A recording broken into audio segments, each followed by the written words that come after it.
मारीच को अगर प्रभु श्री रामचंद्र जी के बारे में इतना पता है कि वो पराक्रमी राजा है, तो रावण को मतलब थोड़ी सी भी जानकारी नहीं है कि वो कितना मतलब महान है या पराक्रमी है। जानकारी तो है, मानता नहीं है। अपने मन में किसी के प्रति दुराग्रह हो जाता है ना, तो हम जानते भी हैं कि वो व्यक्ति ठीक है, लेकिन स्वीकार नहीं करते हैं सबके सामने। अपने चित्त में तो करते हैं स्वीकार।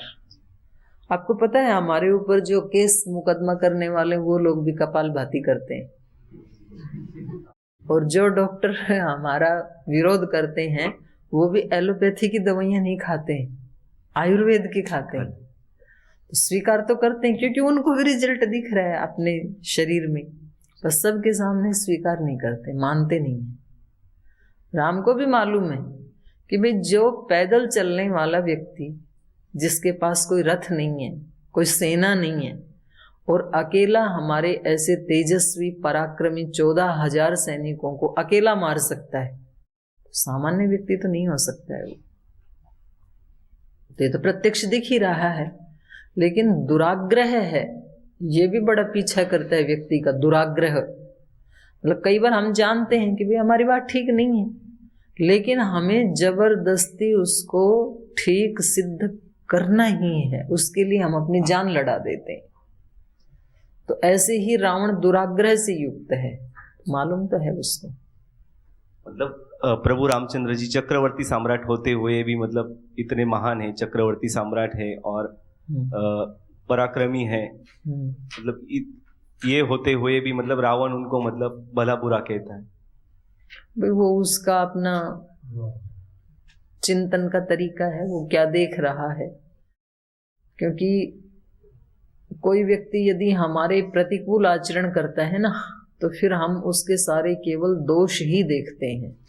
कोई बिरले साधक होते हैं जो उसके कोई गुण भी देखें और दोष भी देखें, दोनों देख पाए।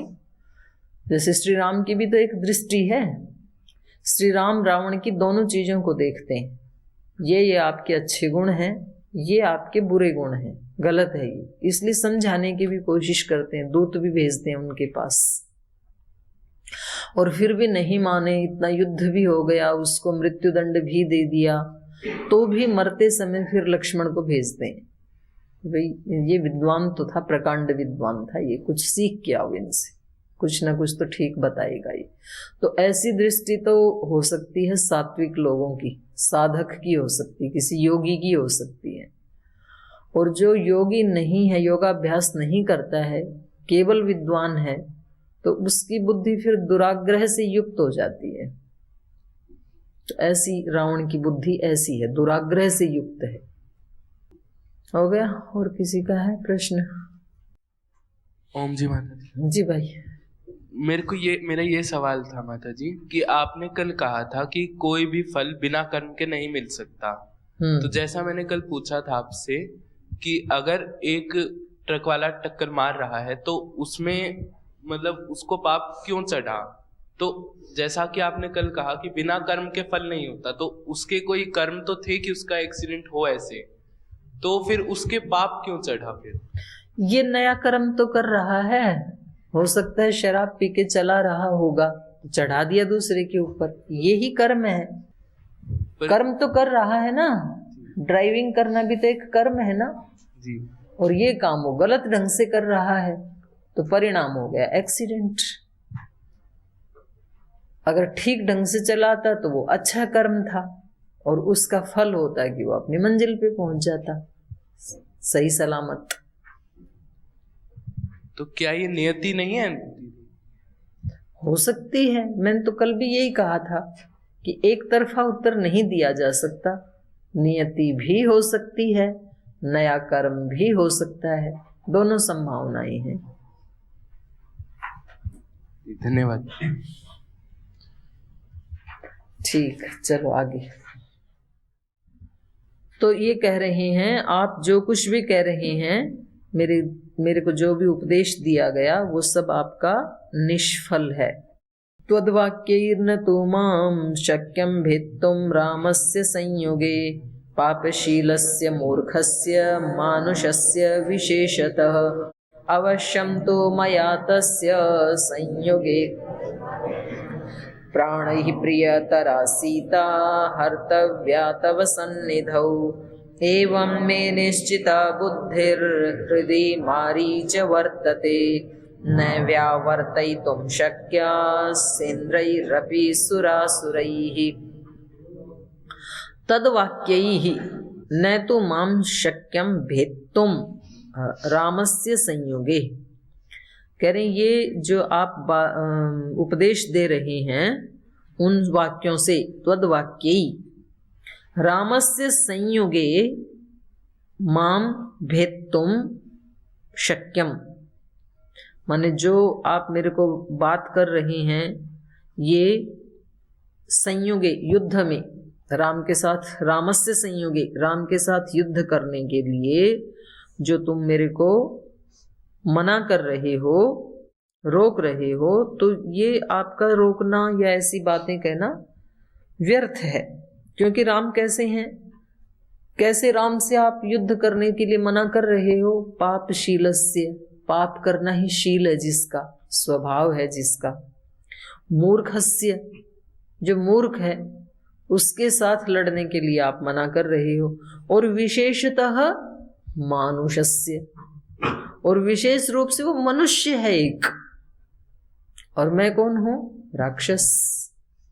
तो मनुष्य को तो वो कुछ समझ ही नहीं रहा है, इसलिए वरदान लेते समय भी, ब्रह्मा से वरदान मांगते समय भी मनुष्य का तो उसने चर्चा ही नहीं की। तो यहां भी कह रहे विशेषतः मानुषस्य, एक मनुष्य है वो मात्र।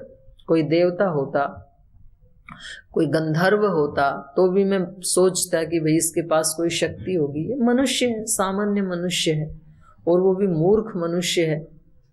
मूर्ख क्यों है? क्योंकि मेरे जैसे बलशाली राजा से टक्कर लेने की बात सोच रहा है, ये मूर्खता है। और पापशीलस्य, पाप का आचरण किया, इतने लोगों को मार दिया, यहाँ पर 14,000 लोगों को मार गिराया। तो ये ऐसे व्यक्ति से संयोगे भेत्तुम रामस्य, ईदृशम रामस्य संयोगे भेत्तुम माम न शक्यम। आपकी इन वाक्यों से आप मुझे रोक नहीं सकते हैं। तो ये अहंकार की पराकाष्ठा है रावण में इस समय।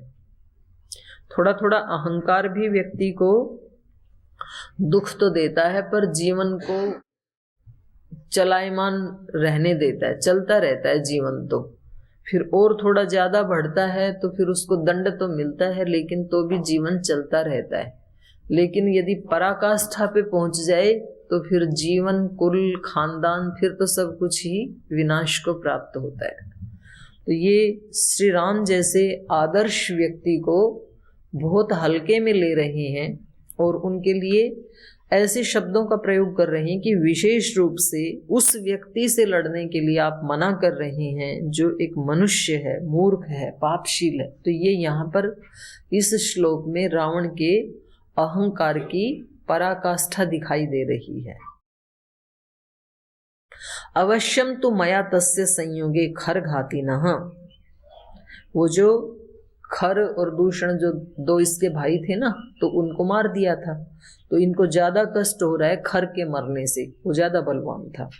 खर घाती न तस्य, खर का नाश करने वाले उस श्री राम का संयोगे रण में मया तु अवश्यम प्राणै प्रियतरा सीता हर्तव्या, इस युद्ध में मैं उसको मारूंगा नहीं, बल्कि मैं क्या करूंगा, उसकी जो प्रियतर पत्नी है सीता, उसको मुझे हर्तव्या, हरण करना ही है।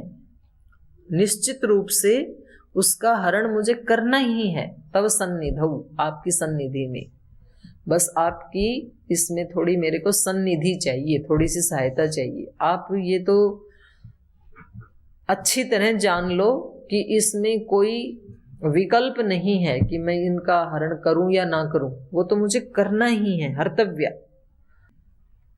तो इस युद्ध में खर का वध करने वाले जो राम हैं, उसके प्राणों का हरण करूंगा मैं, और उसके प्राणई प्रिय तरह सीता, प्राणों से भी प्रिय जो है उसको, माने अत्यंत प्रिय जो सीता है श्री राम को, उसका हरण मैं करूंगा।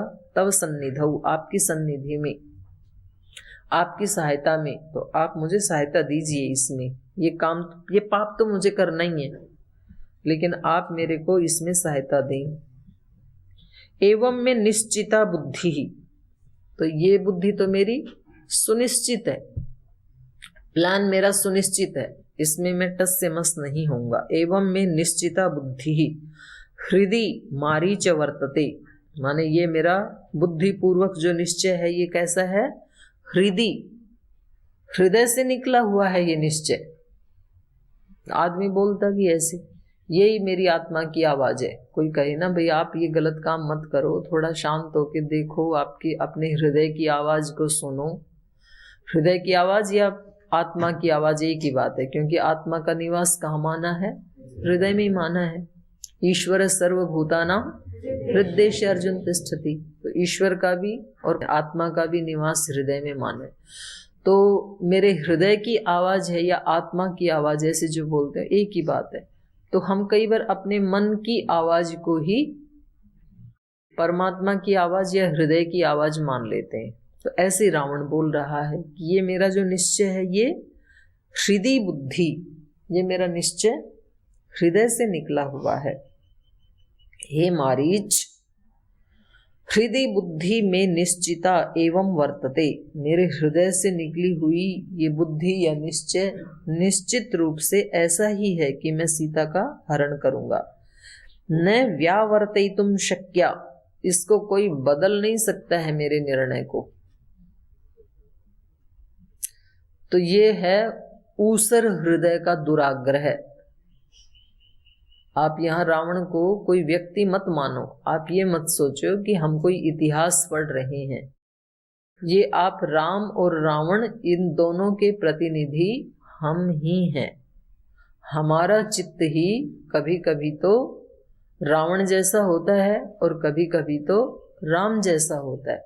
जो चित्त की विक्षिप्त भूमि है ना, तो ये दोनों रोल हम ही अदा करते हैं। जब हमारे चित्त की स्थिति ये होती है कि मैंने ऐसा सोच लिया और अब कोई भी मेरे इस निर्णय को बदल नहीं सकता, और वो निर्णय हो गलत, और हम कहेंगे नहीं ये ही मेरी आत्मा की आवाज है और इसमें कोई मेरे को रोक नहीं सकता है, न व्यावर्तयितुं शक्या, तो समझ लेना कि उस समय हमारा चित्त रावण की स्थिति में है।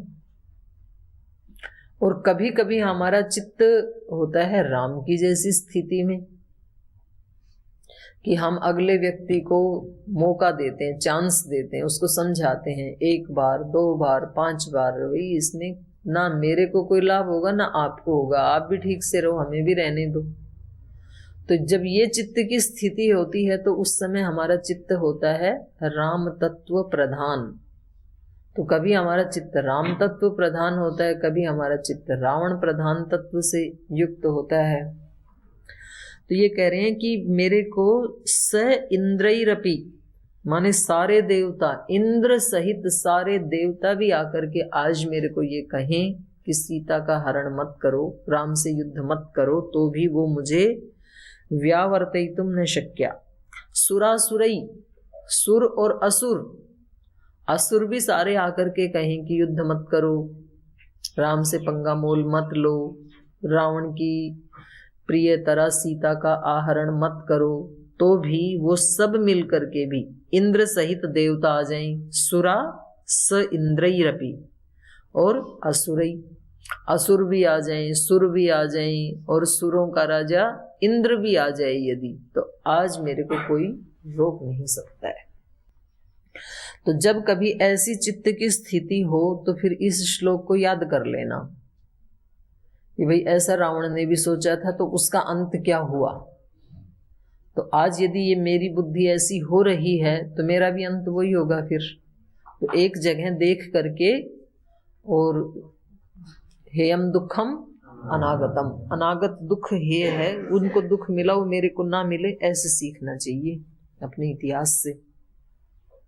दोषं गुणं व सम्पृष्टस्त्वमेव वक्तुमर्हसि अपायं वाप्यपायं वा कार्यस्यास्य विनिश्चये गुणदोषौ न पृच्छामि क्षमं चात्मनि राक्षस अस्मिस्तु त्वं महाकृत्ये साहाय्यं कर्तुमर्हसि न चेत् करोसि मारीच हन्मि त्वामम्मद्य वै एतत् कार्यम् अवश्यं मे बलादपि करिष्यसि आज्ञाप्तो राजवाक्यं प्रतिकूलं निशाचरः अब्रवीत् परुषं वाक्यं मारीचो राक्षसाधिपम् केनायम् उपदिष्टस्ते विनाशपापकर्मणा सपुत्रस्य स राष्ट्रस्य सामात्यस्य निशाचर कस्त्वया सुखिना राजन् नाभिनन्दति पापकृत्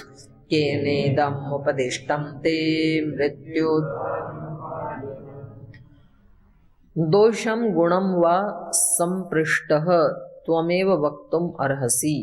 बोले यदि मैं आपसे इस विषय में अपायम वा उपायम वा कार्यस्य अस्य इस कार्य के विषय में ये पूछता कि भाई इसमें क्या गुण है, क्या दोष है, इसका क्या उपाय है, क्या अपाय है, ऐसे अगर मैं जानकारी लेता तो तब तो तू मेरे को आंसर दे सकता था। एवं वक्तुम अर्हसि, तो तब तो आप मेरे को ये हितोपदेश दे सकते थे।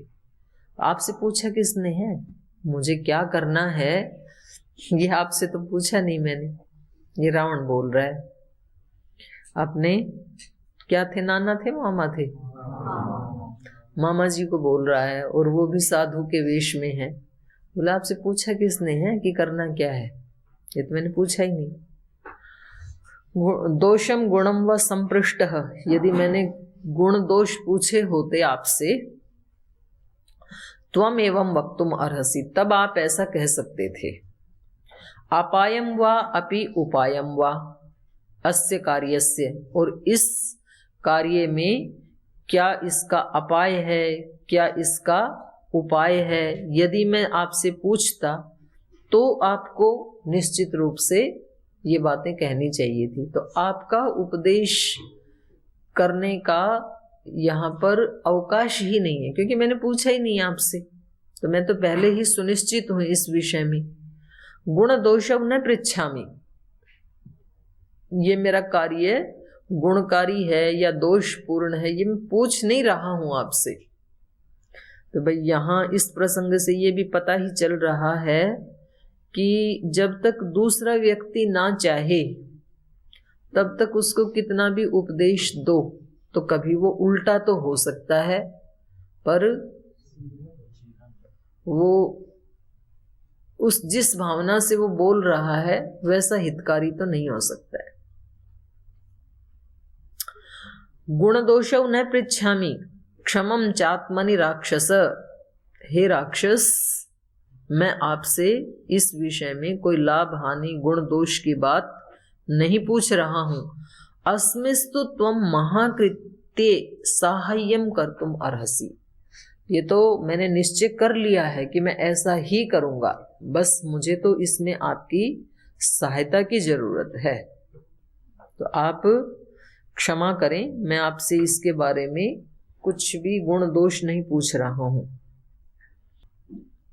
न चेत करोषि मारीच, और यदि ऐसा नहीं भी करोगे ना, अभी तो मैं आपको राजी राजी कह रहा हूं कि सहायता करो, और यदि नहीं किया तो त्वाम हन्मि, मैं मारूंगा तेरे को। तो अब तेरे सामने दो ऑप्शन है, या तो राम के हाथ से मर जाओ या तो फिर मेरे हाथ से मरोगी।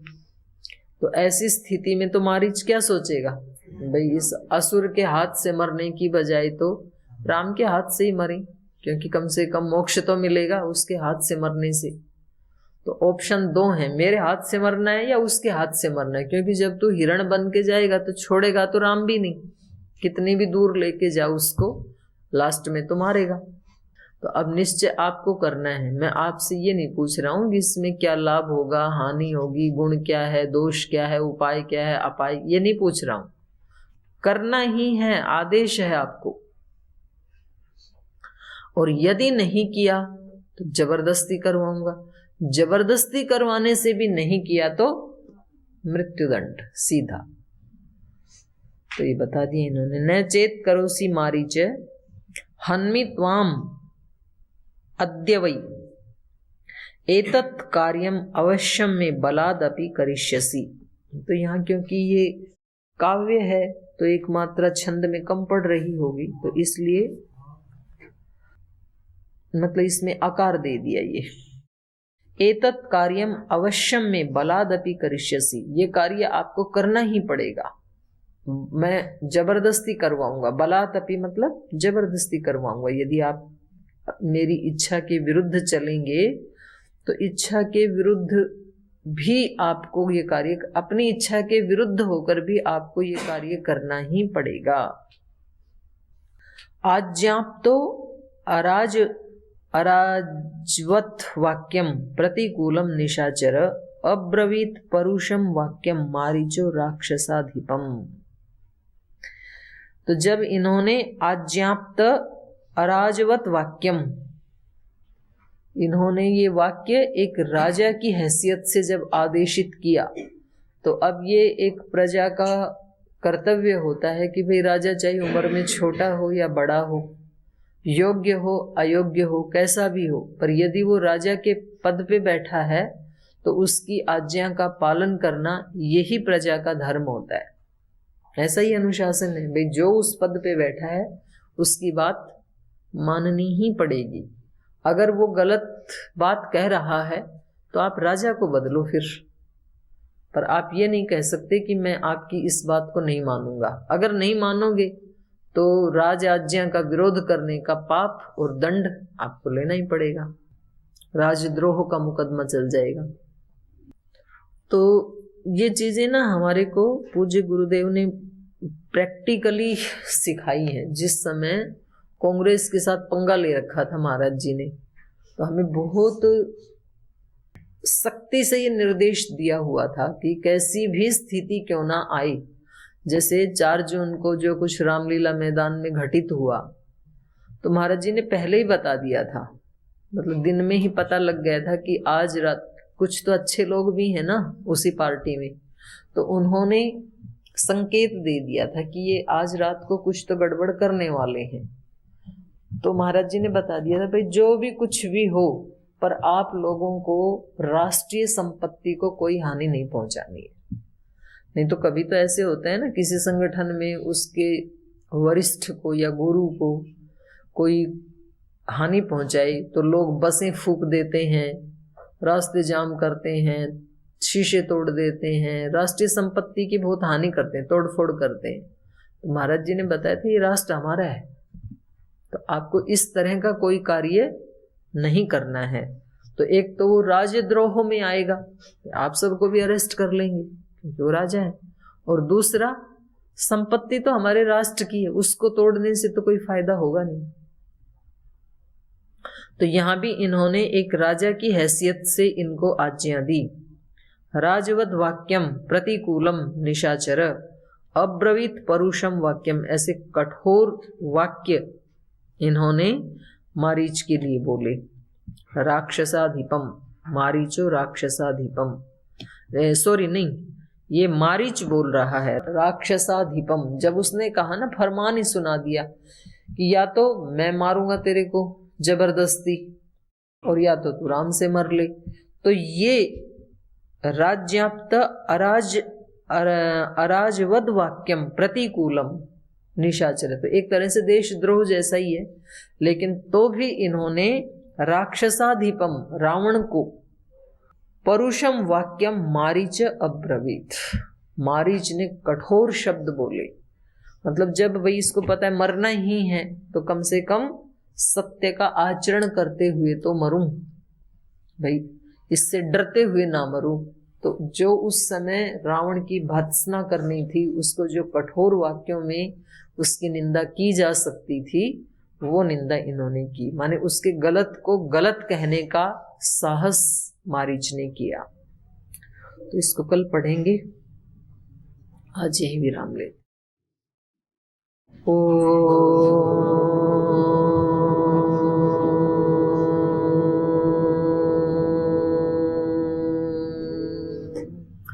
शांति शांति शांतिः।